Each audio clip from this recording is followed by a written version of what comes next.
Երկրորդ հարցը փորձեմ այսպես շատ կարճ ձևակերպել։ Պատասխանը մոտավորապես հետևյալն է, որ բոլորն ուզում են այդ երաշխավորված խաղաղությունը, շատերը հասկանում են, որ այդ խաղաղությունը իհարկե միալով չի լինելու, եւ հասկանում են, որ դրա համար ջանք եւ զոհողություն է պետք, բայց նաեւ մի վերապահումով, որ իրենցից որևիցե մեկը դրա մեջ պետք է չլինի։ Այսինքն քչերն են պատրաստ այդ հարցում, ինչ որ իրենք ուզում են, ունենալ սեփական ներդրումը, իրենց ենթարկել ռիսկերի, վտանգների, դուրս գալ կոմֆորտ վիճակից, կոմֆորտ միջավայրից։ Ինչ վերաբերում է ընտրազանգվածներին հստակությանը, այստեղ մենք միշտ առաջնորդվում ենք գծային կանոններով, սոցիոլոգիական հարցումներով փորձում ենք հնարավորինս չափել, որովհետև այլ բան անել դժվար է։ Մյուս մեթոդը ֆոկուս խմբային հետազոտություններն են, որոնք որ բխում են հենց սոցիոլոգիական հարցումների արդյունքներից, դրանք տևական ժամանակով եւ ինտենսիվ անելը շատ դժվար է քաղաքական նոր ձևավորվող ուժերի համար, որոնք բացի հանրային տրամադրությունները շոշափելուց, նաեւ շատ այլ կարևոր խնդիրներ ունեն լուծելու առաջ գնալու համար։ Սոցիոլոգիական հարցումներն իհարկե որոշ օբյեկտիվություն բացում են, բայց հանգամանքը, որ քանի որ հարցումները հիմնականում լինում են հեռախոսի միջոցով ու հեռախոսազանգերին չպատասխանող կամ պատասխանող, բայց հարցմանը մասնակցել հրաժարվողների մեջ մենք դժվարությամբ կարող ենք վերհանել ապատիկ ընտրազանգվածը մոտիվացված ընտրազանգվածից։ Ամեն դեպքում ես ընդհանուր մտքի հետ իսկապես համաձայն եմ, որքան որ դա ցավալի միտք է, որ իշխանությունները գործում են ոչ ավանդական, ոչ գծային կանոններով, ի տարբերություն ընդդիմության կամ շատ ընդդիմադիրների, այդ թվում նաև փորձեմ ես ինքս էլ ինքնախոստովանությամբ հանդես գալ, որ մենք փորձում ենք հնարավորինս ստանդարտ ձևերով մտածել, ստանդարտ վերաբերվել իրավիճակներին եւ այդ բaragայում քանի որ հարցը այն էր, որ ինչ երկիր ենք ունենալու հունիսի 8-ին, կանխատեսում անելը բարդ է այն առումով, որ ընտրությունների բaragայում թեև մեզ ավելի շատ ասում են, որ ռացիոնալ ընտրություններ են լինելու եւ պետք է օրինակ ասենք աշխատել առանձին սեգմենտների տրամադրությունների, նրանց ցանկությունների հետ կապված, ինչքան էլ որ կարողանում ես աշխատել, նույնիսկ երբեմն հաջողվում է օրակարգ այդ առումով գեներացնել, բայց քանի որ իշխանության ձեռքին շատ լծակներ կան, իրենք կարողանում են ջրել այդ ամեն ինչը կամ ինչ-որ մի մասով ջրել։ Հենց թեկուզ Տիկին Վարդանյանը, որ խոսում է փոսերի մասին, եւ քեզ իսկապես թվում է, որ բոլորը պետք է որ հայհոյեն իշխանություններին, որովհետև իրենց մեքենաները ջարդվում են։ Երբ որ սա դառնում է խոսույթի թեմա, բորբոքվում է եւ կարող են այդպես ասֆալտ անել, պարզապես ասել են, տեսակ ձեր հարցը լուծեցինք, օրինակ։ Բայց կարևորագույն հարցը այո կապված է խաղաղության հետ։ Այդ հարցը իրենք չեն կարող լուծել, որովհետև դա ասֆալտ անելով այդ հարցը չես կարող լուծել։ Մյուս հանգամանքը, որ բարդացնում է կանխատեսումը, թե ինչպեսին կլինի կյանքը հունիսի 8-ին, մեր մտածողությունն է ցանկանում հաճախ իրականության տեղ ընդունելու, որովհետև ոչ միայն քաղաքական գործիչները, այլև անգամ մասնագետ քաղաքագետները չեն կարող անտարբեր չասեմ, բայց շատ զուտ մասնագիտորեն վերաբերվել այս իրավիճակին, որպես մասնագիտական հետաքրքրության հանգամանք դիտարկել այս իրավիճակը։ Եվ սա իսկապես ընդհանուր առմամբ խանգարում է, բայց ընդհանուր ուրվագծվում է երկու տիպի սցենար, որի մասին նաև պարոն Սուրենյանցն էլ խոսեց, ես էլ փորձեմ մի փոքր հավելումներ անել դրա հետ կապված։ Առաջի սցենարը, եթե այս իշխանությունն է հաղթանակում, գործող իշխանությունը, գործող վարչախումբը հաղթանակ է տանում, եւ այո համաձայն եմ, որ դրանից հետո պետք է տուրբուլենտ շրջան լինի, ի պատասխան այդ տուրբուլենտության նրանք էլ պետք է ձգտեն, ցեմենտել իրենց դիկտատուրան, ավարտին հասցնել իրենց դիկտատուրան։ Դա նշանակում է, որ ամեն գնով ազգային ժողովում ունենալ որակական մեծամասնություն։ Դա նշանակում է, որ պետք է սկսել շատ մեծ ու աննախադեպ մարդավորս ընդդիմության ներկայացուցիչներից։ Սա կարևոր հանգամանք է հենց հիմա հաշվի առնելու բոլոր ուժերի համար, ովքեր որ ցուցակներ են կազմում, որովհետև այո, կարևոր է ցուցակներում հայտնված մարդկանց կողմից հնարավորինս շատ ընդդիմադիր ձայներ բերելու հանգամանքը, բայց նաև պետք է հաշվի առնել մարդկանց ձգությունը, որքանով պետք է այդ մարդիկ ձիգ լինեն, որովհետև նախորդ գումարման ազգային, այսինքն գործող գումարման ազգային ժողովի պարագայում ցավոք մենք նաև այդպիսի երևույթների ականատեսը եղանք, որ այդ մարդավորսությունը հաջողվեց։ Իսկ ինչու է սա իրենց համար շատ կարևոր եւ այս մասին բացահայտ հայտարարում են շատ ուղիղ տեքստով, չէ՞, եթե ասում են, եթե 2/3-ը չունենան, կլինի պատերազմ։ Ինչու՞, որովհետև շատ պարզ է, իրենց առաջ խնդիր կա դրված, որ եթե հիմա մենք չենք կրակում, հիմա մենք քեզ թույլ ենք տալիս, որ դու քո ժողովրդին ասես, որ հիմա խաղաղություն է, ապա դու պետք է դրա համար վճարես։ Եվ ինչով պետք է վճարվի։ Ամենահավանական հանգամանքը, ամենահավանական պահանջը, որ ես տեսնում եմ, Աստված մի արասցե այս առաջին սցենարի դեպքում։ Տիգրանաշեն, վերին ոսկեպար, ազատամիտ, այսպես կոչված Սոֆիլի Բարխուդայլու հատվածները, այսպես կոչված անկլավների հետ կապված։ Որովհետև հունիս-օգոստոս շրջանը զիջումների տեսանկյունից Չակերտել ամենահարմար ժամանակաշրջանն է։ Նախ, որովհետև եթե այս առաջին սցենարը հաջողվում է,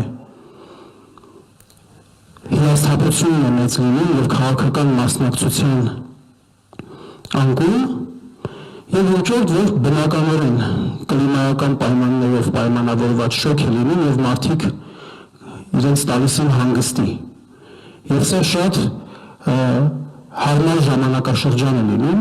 հետևաբար այս հանգամանքը պետք է անպայման հաշվի առնել։ Երկրորդ սցենարը, երբ որ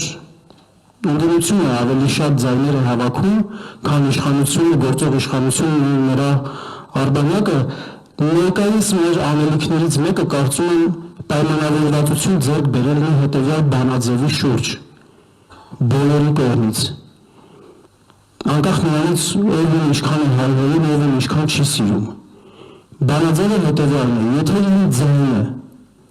ունենա վճռական նշանակություն իշխանության փոփոխություն անելու հարցում, ես պետք է օգտագործեմ իմ ձայնը։ Ես չպետք է լինի մի իրավիճակ, որ իմ ձայնը չօգտագործվի և տեղի չունենա իշխանափոխություն։ Առաջին կարևոր պայմանավորվածությունը սա է։ Որքան այս ընտրություններն են ոչ սովորական, էքստրաորդինար, այնպես է լինելու են զարգացումները անգամ ընդդիմության հաղթանակից հետո լինելու են էքստրաորդինար, ոչ սովորական և շատ մեծ ջանքեր պահանջող։ Ինչու, որովհետև այսօրվա Հայաստանը, գործող իշխանություններով Հայաստանը մեր տարածաշրջանում ներկայացված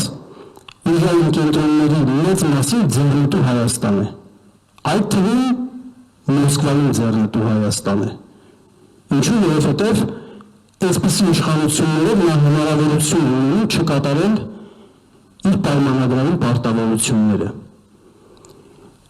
Այն իշխանությունը, որ այսօրվա ընդդիմության շարքերից պետք է կազմվի, այդ ոչ օրդինար, ոչ սովորական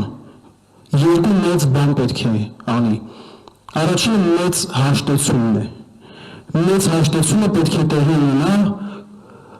հասարակության հնարավորինս լայն շրջանակի քաղաքական միավորների ներկայացուցիչների միջոցով կոլեկտիվ առաջնորդության ձևավորմամբ։ Ամենակարևոր հանգամանքը այո հանրային համերաշխությունը և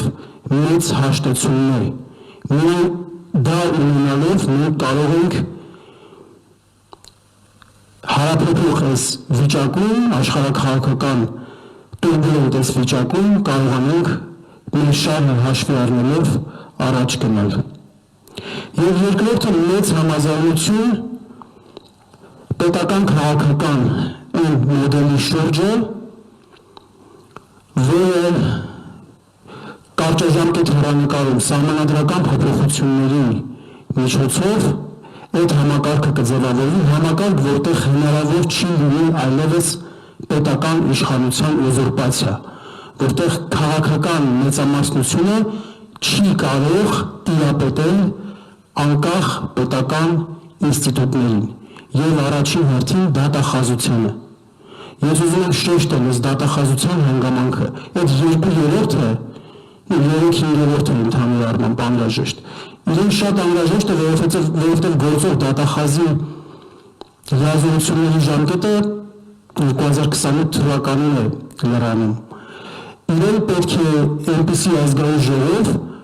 որ հնարավոր չլինի պաշտոնանկ անել գլխավոր դատախազին։ Սա ամենակարևոր հանգամանքներից մեկն է, որովհետև այդ անկլավները, այսպես կոչված անկլավները, տալը հանդիսանալու է բնականաբար հանցագործություն եւ այստեղ իրեն անհրաժեշտ է ունենալ իրեն հավատարիմ գլխավոր դատախազ իր հանցագործությունը անպատիժ թողնելու համար։ Շնորհակալ եմ, հարցս հետևյալն է, այս թեմայի վրա փորձենք կենտրոնանալ։ Անվտանգություն կամ խաղաղության թեման թիմի կորակարգային հարցն է։ Հիմա իշխանության ներկայացուցիչը հագոռում է, որ այս չկամ կա պատերազմ։ Երբ մենք նկատի ունեմ հակընդդեմ լայն համակարգերից, ասում ենք սիրելի հայրենակիցներ, եթե այս իշխանությունը վերարտադրվեց ուղիղ սեպտեմբերին, ասելու է նոր զիջումներ պիտի անենք, որովհետև լինելու է պատերազմ, հակառակ դեպքում լինելու է պատերազմ, ասելու է 300,000 ադրբեջանցիների գաղափարը պիտի ընդունենք, որ հակառակ դեպքում լինելու է պատերազմ եւ այլ եւ այլ։ Այս մեր ասած կոնտրարգումենտները տեղ հաստում են, թե չէ։ Հիմա այն մարդիկ, որոնք, չգիտեմ, երթվում են իր արևով կամ իրանց համար Ղարաբաղը միևնույն էր, կամ ասում են կամ ձև են տալիս, թե այդպես են մտածում,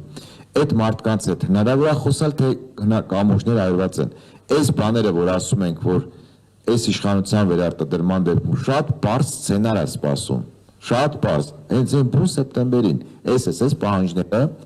պահանջները, որոնք Հայաստանի իսկապես արդեն լինել չինելու հարցն են դնելու։ Տեղ հաստում է այդ բանը, թե չէ, ահազանգը հանրային։ Մենք վերջին շրջանում հաճախ լինում ենք մարզերում եւ մարդկանց հետ շփվում ենք։ Իհարկե տրամադրություններ կան փոխված։ Դա արդյոք բավական է, ոչ բնականաբար։